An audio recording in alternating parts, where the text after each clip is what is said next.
안녕하세요. 정리 컨설턴트 윤선현입니다. 오늘은 주방 정리를 실천하기 위해서 3단계의 순서를 알려드리도록 할게요. 첫 번째는 정리하기입니다. 자, 주방 정리를 본격적으로 시작하시려면 우선 김장 비닐이나 샤워 커튼 같은 거를 걷어서 거실에 한번 까세요. 그리고 수납장에 있는 모든 물건을 한눈에 보일 수 있도록 꺼냅니다. 양이 너무나 많으면 그냥 보일 수 있을 만큼만 꺼내시면 돼요. 시간을 많이 내기 어렵다면요, 저는 한 칸 정도가 딱 적당하다고 생각하는데 한 칸만 한번 꺼내보는 것이죠. 상부장에 있는 물건이 꺼내진다면 바닥보다는 식탁에 올리는 게 좋고요. 하부장이라면 그냥 바닥에 두셔도 상관없습니다. 물건이 꺼내지면 우선 하나씩 천천히 보면서 본격적으로 정리할 물건들을 한번 선별합니다. 자, 정리는요, 필요와 불필요를 구분하는 것이거든요. 그래서 쉽게 물건을 구분하기 어렵기 때문에 제가 많이 추천하는 것은 써야 할 물건부터 선별하는 겁니다. 그래, 이건 계속 써야 돼. 계속 썼던 거야. 이건 둘 필요가 있어. 이건 내가 좋아하는 거잖아. 구입한 지 얼마 되지 않았어. 사용하기 너무 편해. 좋아하는 물건, 이런 것들을 구분해서 그렇지 않은 물건들에 대해서 추가적으로 고민해 보는 거예요. 자, 이 과정을 통해서 써야 될지 말아야 될지, 둬야 될지 버려야 될지, 이런 것들을 구분할 수 있겠죠. 주방에서는요, 버려야 될 물건들이 너무나 많아요. 예를 들면 한동안 사용하지 않은 것, 사용하기 불편하고 어려운 것, 비슷하게 있어서 대체할 수 있는 것, 파손된 것, 짝이 없는 것, 사용기한이나 유통기한이 너무 오래된 것, 쓰지도 않고 담을 수도 없는 건데 계속 두고 있는 병이나 용기 같은 거, 이런 것들은 대표적으로 버려야 될 대상일 수 있어요. 버려야 될 물건들에 대해서 구체적인 기준을 말씀드리면 필요, 관심, 목적, 행복, 줄이면 필, 관, 목, 행, 4가지 기준입니다. 필요는 주방에 있는 것 중에 불필요한 주방용품들을 한번 찾아보는 겁니다. 필요가 없는 주방용품의 대표적인 것이 바로 사은품으로 받은 것들인데요. 후라이팬 세트나 밀폐용기 세트, 굉장히 부피가 크고 많은 양을 가지고 있는데 새 거니까 그냥 두시는 거죠. 박스에 있어서 아까워서 일단 놔두는 것들 한번 선별해 보시고요. 필요한 사람도 있으면 나누는 것도 좋아요. 조리도구들도요, 정말 다양하게 있잖아요. 비슷한 것들이 너무 많습니다.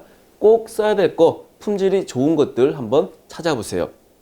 저렴한 소형 가전제품 같은 경우도 너무나 많은데 호기심으로 사놓고 안 쓰는 게 있습니다. 뭐 진공 포장기나 요구르트 제조기 같은 거, 한때는 유행이었던 것일 수도 있고요. 한 번쯤은 쓰기 위해서 샀는데 몇 번 안 쓰는 것들이 있거든요. 이런 것들은 그냥 중고로 빨리 판매하는 게 좋아요.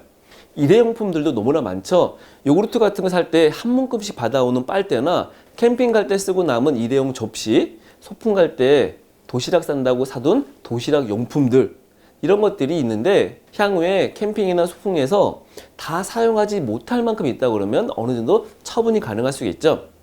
시간이 지난 주방용품은 캐릭터 도시락, 아인슈타인 젓가락처럼 자녀의 연령에 맞지 않은 너무 어린 나이에 썼던 것들, 특정 계절에만 사용하는 빙수기계, 퐁두기계 같은 것도 1년에 한두 번 안 쓰는데 비좁은 주방에 계속 보관되어 있다면 한번 고민을 해보세요.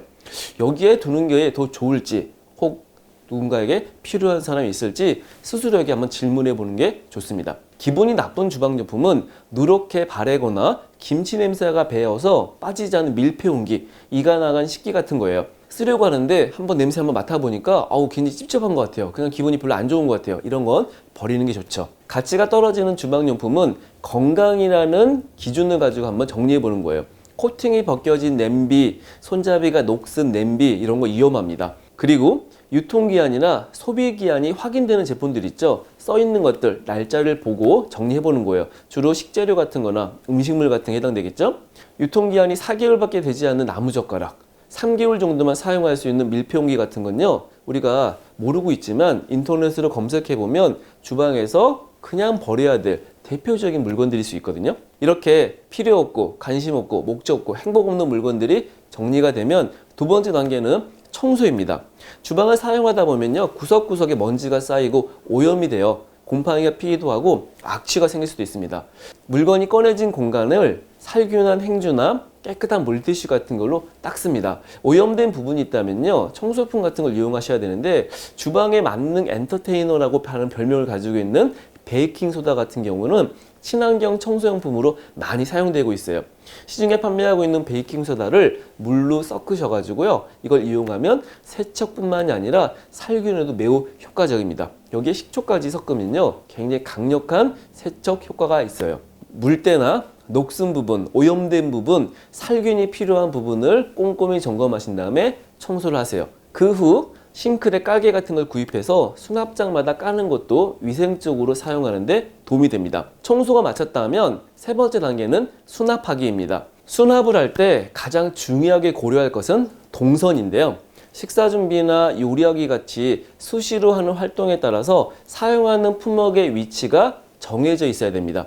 그래서 물건을 꺼낼 때 한 번에 사용하기 편하게 번거롭지 않게, 예를 들어 식사를 준비할 때 어떻게 하세요? 냉장고에 식재료를 꺼내죠. 개수대에서 씻어야 될 수도 있고요. 조리대에서 썰어야 돼요. 그리고 냄비가 있는 가스레인지에 가서 끓이거나 볶거나, 그리고 그릇에 담아서 식탁에 올린다. 이런 순서에 따라서 위치가 잡혀지는 게 좋습니다. 그래서 가스레인지 근처의 하부장에는 냄비나 후라이팬, 상부장에는 접시를 두는 게 편리하죠. 동선 다음으로 고려할 것은 핸디존입니다. 자주 쓰는 그릇은 손을 뻗으면 바로 꺼낼 수 있는 곳에 둬야 되는데 주로 상부장에 두시죠. 식사를 할 때 사용하는 개수만큼만 있으면 충분하는데 몇 개 정도 있으면 충분하지? 이게 고민이시라면 주로 하루에 한 끼를 드실 때 설거지하는 개수를 한번 파악해 보시면 돼요. 그릇도요, 다양한 종류가 있지만 사실 사용하는 건 딱 정해져 있습니다. 접시의 경우에도 수납도구를 활용해서 세워서 보관을 한다거나, 밥그릇이나 국그릇 같은 경우에는 너무 무겁지 않게 폭이 두는 것이 좋습니다. 반찬 같은 걸 보관할 때 밀폐용기도 많이 사용되는데 너무 높은 곳에 있기보다는 쉽게 꺼낼 수 있는 곳에 적당히 있는 게 좋겠죠. 수납에는 보이는 수납과 감추는 수납이 있어요. 깔끔하게 보이려면요, 가능하면 감추고 싶은데 사실 식사를 자주 하는 집에서는요, 자주 하는 게 보이게 수납하는 게 좋거든요. 그래야지 훨씬 더 편리하게 사용할 수 있기 때문입니다. 만약에 손님이 오는 날이다 하면 깔끔하게 보이고 싶기 위해선 감출 수도 있을 거예요. 오늘은 정리 순서와 몇 가지 방법들을 배우는데 도움이 되는 영상이 되었으면 좋겠습니다. 감사합니다.